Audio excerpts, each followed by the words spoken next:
So if after your CX-5 is running, go ahead and try to turn it off, put it in park, but the ignition and everything stops, but the accessories like the radio keep going, then this is likely what the problem is, this switch for the transmission.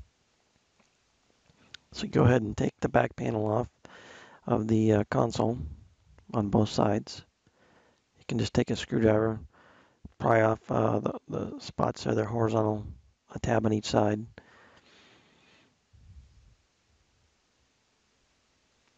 And go ahead and unscrew it. And then pry off the each side of the console in the front there. You can see that the front edge is a good place to start.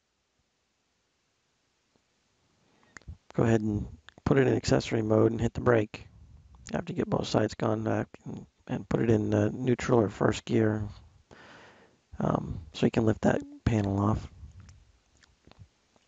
You can see there's a wire hooked up to it. Just go ahead and unplug that. And now there's this little metal bracket. I'm not sure what it's for, what it does, whatever, but it's in the way. So you got to take it out.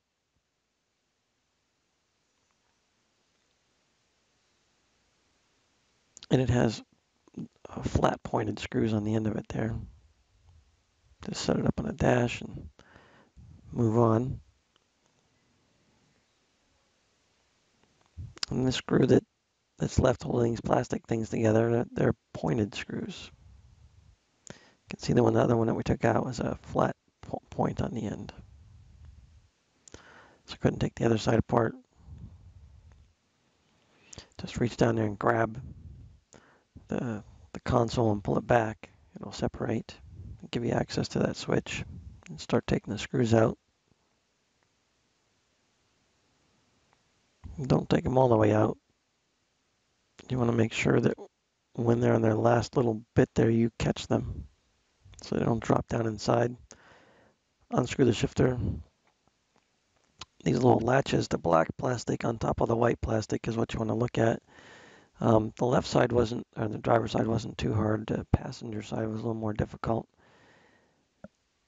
I used a long screwdriver, came in through the crack there that was from these panels being open, and popped the one towards the front of the car off first.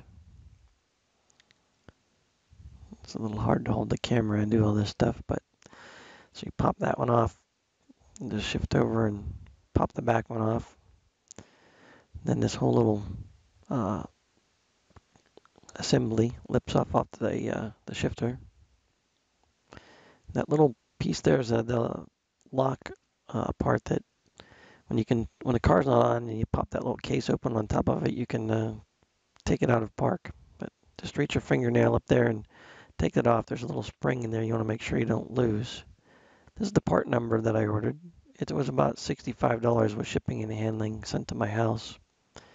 But those two screws that we took out were on the top right and the bottom left, but there was a stub, a plastic stub, holding this in place on the side. So you had to kind of just pull it to the driver's side, and it comes off.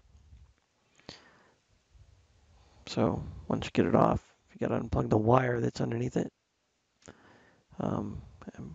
That was kind of difficult, but put the new one in and everything should be good to go after that. Just reverse the order of everything you did to take it apart.